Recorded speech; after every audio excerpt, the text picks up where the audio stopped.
कर दे जयकार उनकी सदा, मान सम्मान पर जो लड़े दर बदर, कर दिया जिंदगी मौत के नाम से, उन शहीदों का करता जमाना कदर।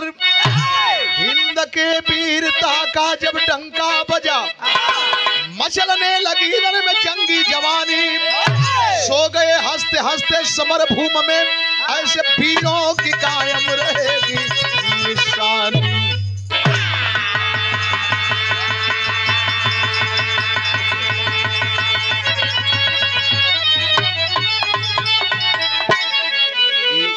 त्योहार वाला झटका है, स्वर्गीय रामदचा के झटका है, सही है ना? बिना स्वर के तुरंत उठावे पहुंचा दें आसमान पर। बड़ा नीक नाम कोई नहीं बोल पाई। अलग अलग पहचान होले, अलग अलग पहचान होती है। मैं बताया दरोगा जी, सौभाग्य हमके है कि हम तीनों पीढ़ी से देखत आवत है, जुड़ल है।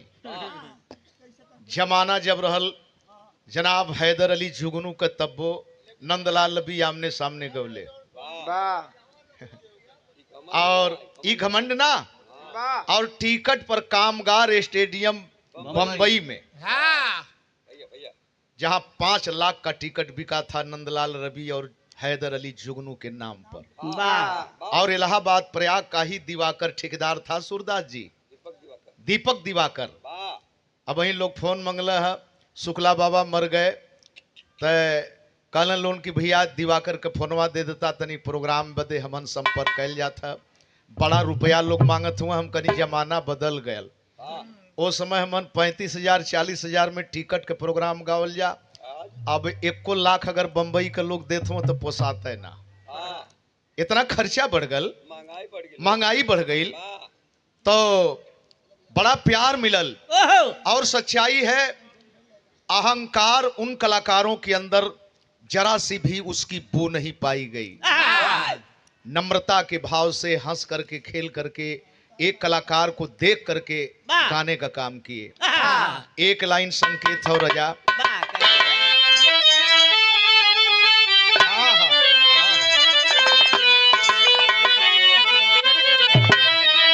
अल्लाह करम तू करना,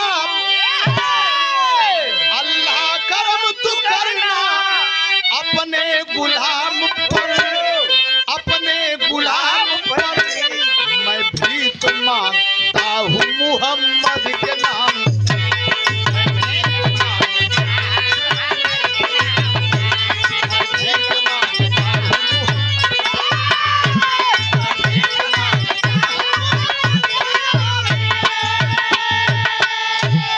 जज्बाती जवानों का ये आवाज रही, भग जाओ गोरी पापी, ना तेरा गुजारा, ना तेरा गुजारा, हम हिंद के सिपाही, ये हिंद हमारा।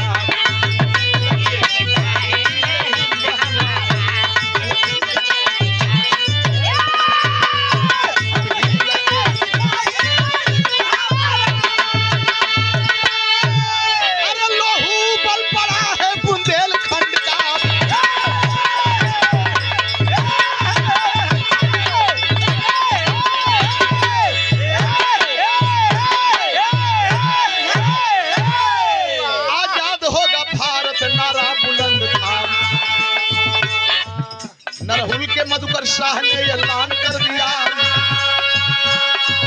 छोटे भाई लखन भी फरमान कर दिया। एक नर्तकी आजादी वाला गीत गा रही, एक नर्तकी आजादी वाला गीत गा रही, एक नर्तकी आजादी वाला गीत गा रही, अनोखी अदाओं से सब बोली आ रही।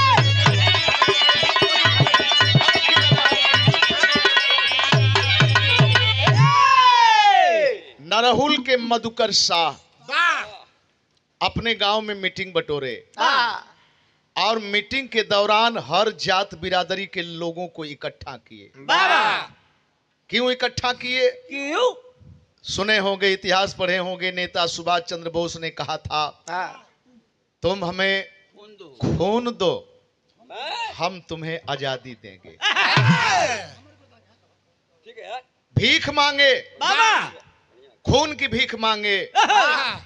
जाबाज जवान जब तैयार हुए तो बहनों से भीख मांगे कि भाइयों को दे दो। माताओं से भीख मांगे, माँ अपने बेटे को दे दो, मेरे लिए नहीं दे दो, अपने सम्मान मर्यादा के लिए दे दो। आय हाय हाय हाय। मीटिंग में हर बिरादरी के लोग इकट्ठा हुए। अब ठीक है, जंगी हुए बर्दकिन केहू के आत्मा बुजुर्ग ना होले, हमेशा जवान है। सारे लोगों को इकट्ठा किए, संकेत करते हैं कि कुर्बानी देने के लिए तैयार हो जाए जवान। कौन कौन से लोग कुर्बानी देना चाहते हैं? हर बिरादरी का जवान खड़ा भइले। चमार भी खड़ा भइले, यहीर भी खड़ा भइले, भौर पटेल भी खड़ा भइले, कोयरी कुशवाहा मुसलमान खड़ा भइले, पंडित खड़ा भइले, ठाकुर खड़ा भइले, सर्व समाज का जवान कहले कि मधुकर साहब हम लोग कुर्बानी देंगे आपके संकेत पर।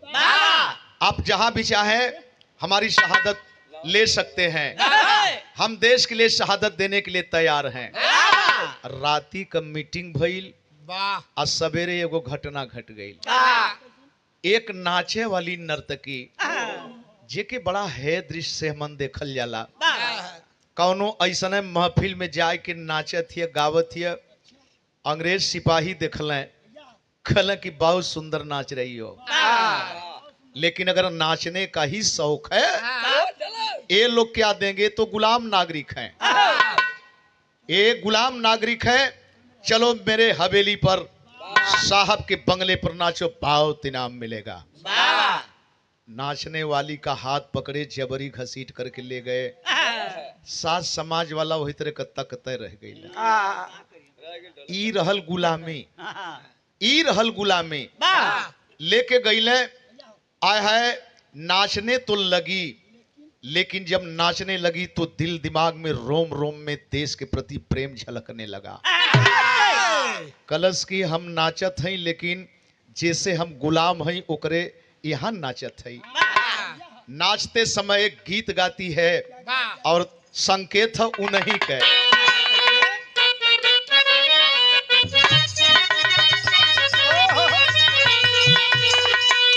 गज भर के गुजारिया गजब कर हो।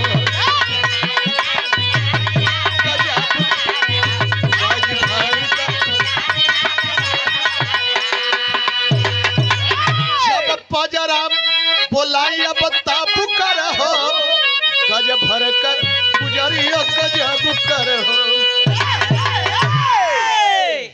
मामा खड़ा हो गई। अरे ये आप लोगों का यादगार है, ये खड़ा करे वाली चीज हुआ है। साहब जाते का?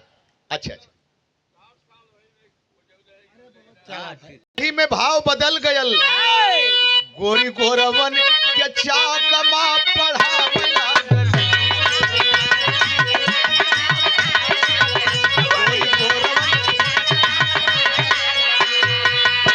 भारत माता का गीत हंस के गावला गली, भारत माता का गीत हंस के गावला गली हो। गोरी गोरवन के चाकमा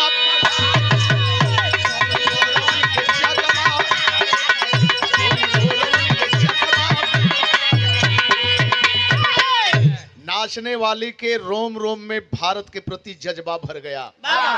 यह सब हमन के गुलाम कैले हुए इन्हने के अंडर में हम नाचत है।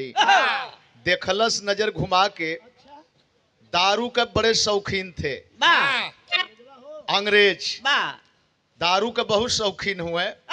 आए है ढक्कन खोल के, हाँ छोड़ के चल गए ना। अब हम उस शौकीनी की ले गए। गौर करेंगे, ढक्कन खोल के जब अपने आप में ढाल ढाल के जब चुस्की लेवे लगल है, तो मेरी बहन एक काम कर गई। हाथवा से अपने पियावले शराब हो, हथवा से अपने पियावले शराब हो, 17 अंग्रेजवन के कह दिल खराब हो।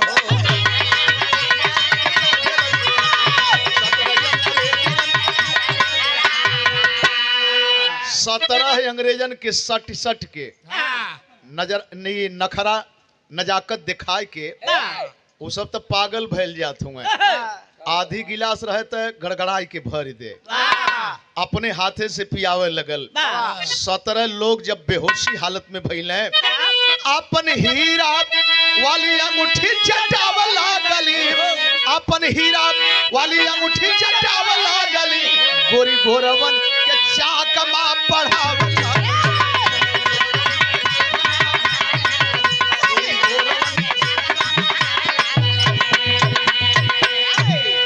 चाय पीला आस्ते आस्ते, हाँ हल्ला न होखे।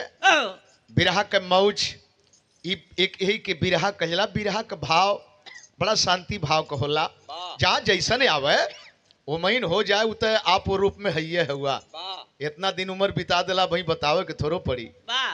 क्या बात है। हीरे की अंगूठी पहनी थी और चटावत चटावत जब देखलस कि 17 ठौरा अब बेबाक हुए, काम लायक ना हुए, तब भारत माता के गीत गावत वहां से फरार भइल। हाहाकार मच गयल। सुबह होते होते हाहाकार मच गया। और जब खेमा में आवाज पहुंची बाबू मधुकर शाह के, तो आपस में लोग सोचे लगले कि हमन भाई प्लान बनावत है, एक नाचे वाली सफलता का सर्टिफिकेट ले लेहलस। जवान अपने के रोक ना पौले। एक लाइन संकेत है या कुल संकेत तू नहीं कहा।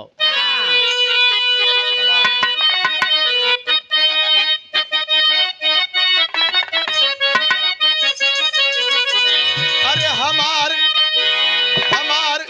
पैजब राजा हीरा जलादा,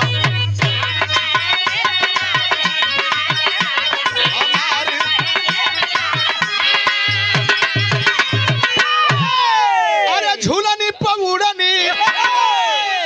गजब शौक खोले भाई, बहुत शौक खोले। नहीं ठीक है, वो मौज में हुआ। झूलनी पौड़नी जहाजिया लगादा, हमार पैजेब राजा हीरा।